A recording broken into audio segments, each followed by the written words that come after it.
Hello students, welcome to scholar जिला। मैं Tauseef sir. Labour cost lecture series का यह 6 लेक्चर है। पिछले कुछ लेक्चर्स में हमने लेबर कॉस्ट से जुड़े बहुत सारे टॉपिक डिस्कस करे। इंट्रोडक्शन लेक्चर लिया मैंने, जिसमें बहुत सारे कॉन्सेप्ट आपको लेबर कॉस्ट के बताया। फिर बताया कि कंपनियां अपने वर्कर्स को वेजेस देने के लिए, बोनस देने के लिए अलग अलग मेथड यूज़ करती हैं। तो हमने उस पर भी दो मेथड, मतलब दो अलग अलग इंजीनियर्स से जो बड़े बड़े कंपनियों में वर्क करते थे, जिनके अंदर बहुत सारे वर्कर्स काम करते थे, तो उन्होंने अलग अलग मेथड बताया था कि किस तरह से बोनस देना चाहिए। हेल्से के बारे में पढ़े हमने, उनका बोनस प्लान पढ़े, फिर रोवन का बोनस प्लान पढ़े, फिर दोनों का मिक्स करके मैंने एक आप लोग को क्वेश्चन कराया। तो आज के लेक्चर में हम लोग को एक और ऑथर हैं जिन्होंने मतलब इंजीनियर्स थे, वो अपनी फैक्ट्री में काम करते थे, तो उन्होंने भी एक बोनस देने का प्लान बताया। लेकिन पुराने लेक्चर मतलब जो हमने दो टॉपिक पढ़े हैं, मतलब हेल्से और इसके हिसाब से बोनस के, रोवन के हिसाब से बोनस पढ़े, उनमें और इसमें थोड़ा डिफरेंस है। वो लोग का बोनस प्लान जो था सिर्फ टाइम रेट के हिसाब से था, टाइम के हिसाब से। हमने पढ़ा ना कि जब कंपनियां वेजेस और बोनस देती है तो टाइम के हिसाब से देती है या तो पीस के हिसाब से देती है। तो उनका जो बेसिस था वो टाइम के हिसाब से था। लेकिन अभी जो हम लोग आज जो टॉपिक पढ़ने वाले, जिनका नाम है गैंट्स बोनस सिस्टम, तो इसमें जो है इन्होंने दोनों का कॉम्बिनेशन यूज़ किया है, टाइम रेट का भी और पीस रेट का भी। तो हम लोग उनके बारे में थोड़ा पढ़ लेते हैं कि उन्होंने क्या बोला था कि किस तरह से अपने वर्कर को वेजेस देना चाहिए और बोनस देना चाहिए। तो आते हैं हम लोग, पहले उनका कुछ मैंने लिख के रखा हूँ तो आप लोग के लिए वहाँ पे ध्यान दीजिए। Production below standard. अगर वर्कर ने प्रोडक्शन स्टैंडर्ड का मतलब क्या होता है कि वर्कर को कंपनी डिसाइड कर देती है कि इतना मिनिमम क्वांटिटी प्रोडक्ट बनना चाहिए पर डे, पर वीक, पर मंथ, जैसा अलग अलग कंपनियों में अलग अलग सिचुएशंस होती है। तो उन्होंने डिसाइड कर लिया कि पर डे समझो 100 क्वांटिटी बनाना है। पर डे कितना 100 क्वांटिटी बनाना है, 100 क्वांटिटी उन लोग को बनाना है। और वर्कर ने ये समझो क्या है, हमारा स्टैंडर्ड है, मतलब इतना नॉर्मली बनना चाहिए। वर्कर ने स्टैंडर्ड से कम बनाया, मतलब 90 क्वांटिटी बनाया उसने सिर्फ। तो क्या बोला गैंट्स ने कि उसे गारंटीड टाइम रेट दो। टाइम रेट मतलब जितनी देर उसने काम किया, जितने वक्त उसने काम किया, जितने घंटे उसने काम किया, उसकी उसको पगार दे दो। ये नहीं कि उसकी पगार कट करो, ठीक है। फिर उसके बाद आता है, अगर प्रोडक्शन उसने एट स्टैंडर्ड, मतलब जितना बोला था उन्होंने, वर्कर ने उतना काम कर लिया, 100 का क्वांटिटी बोली गई थी उसको, 100 उसने क्वांटिटी बना के दे दिया, तो फिर क्या कीजिए आप लोग, उसको पगार तो दीजिए, पगार उसको टाइम रेट के हिसाब से दीजिए जितना उसने काम किया, लेकिन साथ में बोनस दीजिए। कितना परसेंट बोनस दीजिए? 20%। कितना परसेंट? 20%। जितना काम किया उसने उसकी पगार, और वो पगार का 20% एक्स्ट्रा बोनस भी देना है उसको, ठीक है। चलिए, फिर और एक दिया उन्होंने कंडीशन के प्रोडक्शन अबव स्टैंडर्ड। अगर इससे उन्होंने ज़्यादा बना दिया तो क्या करेंगे? 100 से ज़्यादा बना दिया, 105 बना दिया, 110 बना दिया, 120 बना दिया, तो क्या करना है उनको? तो क्या लिखा हुआ है देखो, high piece rate for the entire output. मतलब यहाँ पे दोनों पे टाइम रेट था, और जैसे ही अबव स्टैंडर्ड हो गया तो क्या देने बोला उन्होंने? पीस रेट देने बोला है, कि मतलब पीस के हिसाब से, कि एक एक प्रोडक्ट के हिसाब से जितनी क्वांटिटी उसने बनाया उसके हिसाब से उनको पगार दे दो। पहले दो मतलब बिलो स्टैंडर्ड और एट स्टैंडर्ड में क्या करें, उन्होंने उनको टाइम के हिसाब से पगार दिए, उनके जो टाइम था। और यहाँ पे किसके हिसाब से पगार देने वाले उनको? हम लोग पीस के हिसाब देने वाले वर्कर को, ठीक है। तो उसी को समझने के लिए मैंने आप लोग के लिए एक प्रैक्टिकल क्वेश्चन लिया है, ताकि आप लोग का मतलब जो कॉन्सेप्ट है वो एकदम क्लियर हो जाए, और आप लोग उसको एग्जाम में किसी तरह का भी क्वेश्चन आए तो आप लोग उसको इजीली सॉल्व कर सके। तो चलिए आते हैं हमारे क्वेश्चन पे। The following are the particulars applicable to a process. ये पर्टिकुलर्स हमारे एक प्रोसेस के लिए दिया हुआ है। टाइम रेट दिया हुआ है 8 पर आवर, मतलब 1 घंटे का 8 रुपए मिलने वाला है। High task 200 units per week. High task मतलब ये स्टैंडर्ड है। स्टैंडर्ड मतलब गवर्नमेंट कंपनी चाहती है कि आप लोग एक वीक में कितने यूनिट्स बनाए? 200 यूनिट्स बनाए, ठीक है। इन 40 आवर्स अ वीक। हफ्ते में कितने घंटे वो लोग काम कराती है? कंपनी काम करती है 40 आवर्स कराती है, ठीक है ना। हफ्ते में वीक ज़्यादा होते हैं, मतलब सॉरी आवर्स ज़्यादा होते हैं, लेकिन काम कितना घंटे करते हो लोग? 40 आवर्स काम करते हैं, ठीक है। The production of the worker was. Production worker के दिए हुए, ए ने कितनी यूनिट्स बनाया? 180 बनाया, बी ने कितनी बनाया? 200, सी ने कितनी बनाया? 205। अगर आप लोग कंपेयर करें तो मालूम पड़ेगा 200 का टास्क था उन लोग को, इसने कितनी बनाया? 180, मतलब इसने बिलो स्टैंडर्ड। इसका कितना टास्क का? 200 टास्क का कितने बनाया? 200, मतलब एट स्टैंडर्ड। और सी का अबव स्टैंडर्ड, ठीक है ना। आगे लिखा है production above standard. Above standard के लिए हाई पीस रेट दिया हुआ है 2 पर यूनिट। एक यूनिट का कितना? 2 रुपए मिलेगा इसमें। आगे दिया हुआ है calculate the earning of the workers under Gantz task bonus system. Gantz task bonus system के अंदर आप लोग वर्कर की क्या कैलकुलेट करो? अर्निंग कैलकुलेट करो, कितना वर्कर कमाएगा। तो सिंपल तरीका रहेगा, जो मैं आप लोग को बता रहा हूं वो दिमाग में रखना, कैसा भी क्वेश्चन आएगा आप लोग इजीली सॉल्व कर पाओगे। एग्जाम में टीवाई बीकॉम में आप लोग को गैंट्स के ऊपर क्वेश्चन आता है, हेल्थ के ऊपर भी आता है और रोवन के ऊपर भी आते हैं। ये 3 टॉपिक पे ही क्वेश्चन आते हैं। आप लोग इंडेक्स में देख सकते हैं, जहां पे मतलब लेसन के बारे में थोड़ा डिस्क्रिप्शन बताया है, तो वहां पे आप लोग पढ़ सकते हैं। चलिए आते हैं क्वेश्चन किस तरह से सॉल्व करेंगे वो देखते हैं। पहले मैं सॉल्व लिखता हूं। पहले आप लोग को क्या करना है कि स्टैंडर्ड को एक्चुअल परफॉर्मेंस से क्या करना है, आप लोग को कंपेयर कर लेना है। क्या करना है, कंपेयर, कि उसने कितना उसको स्टैंडर्ड मतलब कितना उससे एक्सपेक्ट किया गया कि कितनी क्वांटिटी उससे बनाना चाहिए वर्कर को, और कितना उसने बना के दिया। तो दोनों को क्या करना है, आप लोग को कंपेयर करना है। उसी से समझेगा कि किस कैटेगरी में बैठेगा, कि ये इसमें बैठेगा कि इसमें, ठीक है ना, उसका वेज जो देना है उसको। तो चलिए, तो पहले हम लोग देखते हैं ए का, ठीक है ना। किसके बारे में पढ़ते हैं, ए के बारे में पढ़ते हैं। ए के बारे में देखेंगे तो मालूम पड़ेगा हम लोग का कि उसने कितने प्रोडक्शन किया है, 180 यूनिट्स का प्रोडक्शन किया है। कितनी यूनिट्स का प्रोडक्शन किया है, 180 यूनिट्स का प्रोडक्शन किया है, और उससे हम लोग एक्सपेक्ट कितना कर रहे थे, 200 यूनिट्स। तो उसका जो प्रोडक्शन जो 180 है वो क्या है, कम है। कम है मतलब बिलो स्टैंडर्ड है, बराबर ना। तो लिख देंगे बिलो स्टैंडर्ड, बराबर ना। पूरा अगर लिखना है तो आप लोग पूरा लिख सकते हैं, ठीक है ना। As production is below standard, A का प्रोडक्शन जो है क्या है, स्टैंडर्ड से कम है।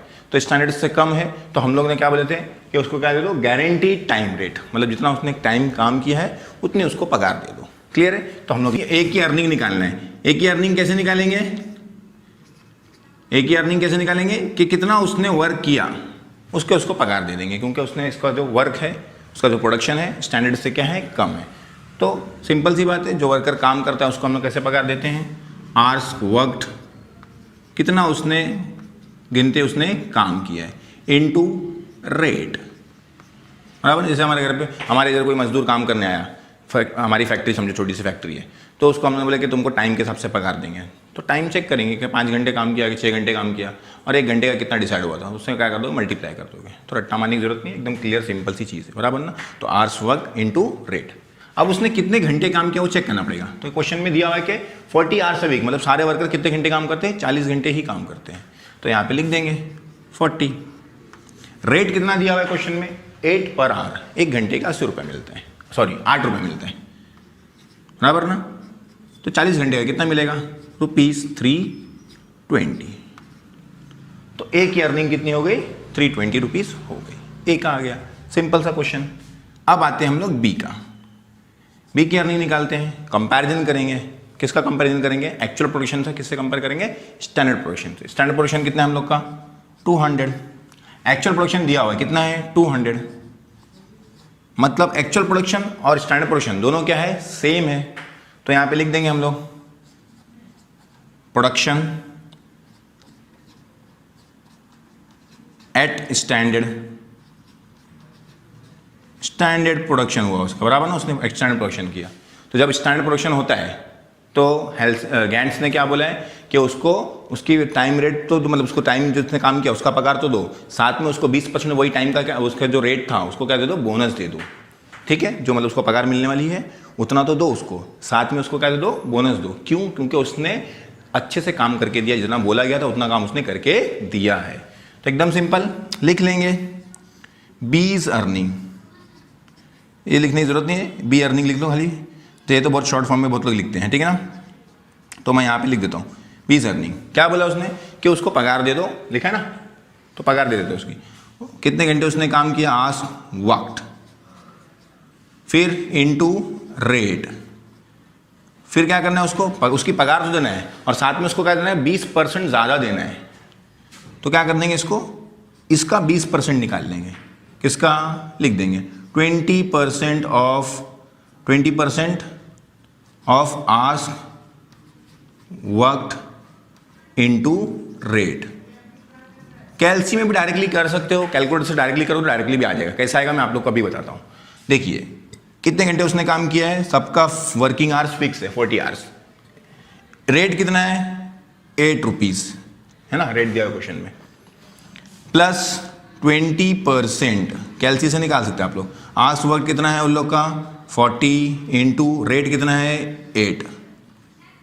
क्लियर है सबको ये। तो इसका जब निकालोगे तो कितना हो जाएगा 320 रुपीज़ प्लस ये होगा 320, 320 का 20% निकालोगे तो कितना आ जाएगा 64, और इसको प्लस कर दोगे तो हो जाएगा 384।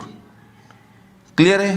तो ये आ गया आप लोग का बी की अर्निंग। ए की अर्निंग कितनी आई 320, बी की कितनी आई 384, क्योंकि ए ने जो काम किया था वो बिलो स्टैंडर्ड था और बी ने जो काम किया है एट स्टैंडर्ड, मतलब स्टैंडर्ड जितना बोला गया था उसको उतना काम करके उसने दिया है, तो उसको पगार ज़्यादा मिल रही है। क्लियर है? तो ये हो गया हम लोग का कैलकुलेशन। अब अगर मैंने बोला डायरेक्टली करना है तो क्या कर सकते हैं आप लोग, डायरेक्टली ये लिखोगे प्लस 20% लिखोगे तो डायरेक्टली भी कैल्सियम आएगा। कैसे? 320 प्लस 20% करके देखना आप लोग कैल्सियम में, 320 प्लस 20%, तो ये आप लोग का डायरेक्टली आंसर आ सकता है। तो कोई बड़ा काम नहीं है, ये लिखे, इसका कितना लिखे 20% लिखे। ये हो गया बी की अर्निंग। अब किसकी निकालेंगे? सी की अर्निंग। तो यहाँ पे जगह नहीं तो मैं काम करता हूँ, यहाँ पे लिखता हूँ, आप लोग को मेंशन करता हूँ, ठीक है ना। क्या करते हैं हम लोग, पहले एक्चुअल परफॉर्मेंस को स्टैंडर्ड परफॉर्मेंस से कंपेयर करते हैं। तो स्टैंडर्ड परफॉर्मेंस क्या है हम लोग की 200 और एक्चुअल कितनी है उसकी 205, तो यहाँ पे लिख लेते हैं 205। अब अगर देखेंगे आप लोग तो जो एक्चुअल परफॉर्मेंस है उसकी वो स्टैंडर्ड परफॉर्मेंस से क्या है, ज़्यादा है। एक्चुअल परफॉर्मेंस जो है उसकी स्टैंडर्ड परफॉर्मेंस से क्या है, ज़्यादा है, बराबर ना। तो यहाँ पे लिख देंगे प्रोडक्शन अबव स्टैंडर्ड, बराबर है। उसकी जो प्रोडक्शन है वो क्या है, स्टैंडर्ड से ज़्यादा है, उसने ज़्यादा प्रोडक्शन करके दिया है हम लोग को, बराबर है ना। तो चलिए अब हम लोग क्या करते हैं, उसका फॉर्मूला देखते हैं। क्या बोला उसने कि उसको क्या दे दो, हाई पीस रेट दे दो। तो हम लोग लिख लेंगे सीज अर्निंग, तो लिख देते हैं सीज अर्निंग क्या, पीस इंटू पीस रेट। कितना पीस उसने बनाया, कितने पीस बनाया उसने, यहां पे लिखा हुआ देखो कितने पीस बनाया उसने 205, मतलब कितनी क्वांटिटी उसने प्रोडक्शन किया। तो क्वेश्चन में दिया हुआ कितने प्रोडक्शन उसने किया है 205 इंटू एक पीस रेट कितना है, क्योंकि उसने स्टैंडर्ड से ज़्यादा काम किया तो उसको हाई पीस रेट देते हैं। तो लिखा देखो हाई पीस रेट कितना है 2, तो 2 रुपीज़ मल्टीप्लाई करोगे तो आ जाएगा आप लोग का 405, 405 रुपये उसको क्या मिलेंगे, उसकी अर्निंग है। क्लियर है? सॉरी 405 नहीं होगा 410 होगा, माय मिस्टेक। क्लियर है? तो ये हो गई ए की अर्निंग, ये हो गई बी की अर्निंग, ये हो गई सी की अर्निंग। क्या डिफरेंस है तीनों में? खाली ये है कि अगर उसने स्टैंडर्ड से कम काम किया तो जितना घंटे उसने काम किया है उतनी उसको पगार दे दो। अगर स्टैंडर्ड के इतना ही काम किया, एग्जैक्ट स्टैंडर्ड जितना दिया था उतना ही काम किया उसने, तो उसको क्या दे दो, उसकी पगार भी दो और साथ में उसका 20% निकाल के दे दो जो पगार उसको मिलने वाली थी। तो ये पगार मिलने वाली थी उसको 20%, ठीक है। देखो इसकी तरह सेम उस पर 20% निकाले, बराबर ना, उसी तरह से है। फिर क्या है लास्ट में जो हम लोगों ने देखे कंडीशन सी वाले ने, उसने स्टैंडर्ड से ज़्यादा काम करके दिया, मतलब जितना उसको काम करने दिया गया था उससे उसने ज़्यादा काम कर दिया। तो इस कंडीशन में क्या करने का कि उसको पीस के हिसाब से पगार देने का, टाइम के हिसाब से पगार नहीं देने का। तो चेक करने का उसने कितने पीस बनाए थे, कितने पीस बनाया था उसने 205, ठीक है ना, और मल्टीप्लाई बाय जो उसका पीस रेट दिया होगा, क्वेश्चन में पीस रेट दिया हुआ है 2 रुपीज़, तो मल्टीप्लाई करके निकाल लिया तो आ गया 410। इसलिए तीनों की अर्निंग में क्या है, थोड़ा थोड़ा डिफरेंस है। तो ये हो गया हम लोग का गैंट्स टास्क बोनस सिस्टम। तो ये उम्मीद करता हूं कि आप लोगों को क्वेश्चन समझ गया होगा। वीडियो अच्छा लगा हो तो वीडियो को लाइक जरूर कीजिए, कमेंट कीजिए और शेयर कीजिए अपने दोस्तों से, ताकि वो लोग भी अच्छे से सीख सकें। और चैनल पे पहली बार आए हैं तो चैनल को सब्सक्राइब जरूर कीजिए और बेल आइकन दबा लीजिए, ताकि आने वाले जितने भी वीडियोस हैं आप लोग को आसानी से मिल सकें। वीडियो देखने के लिए आप लोग का बहुत बहुत शुक्रिया। मिलते हैं अगले वीडियो में।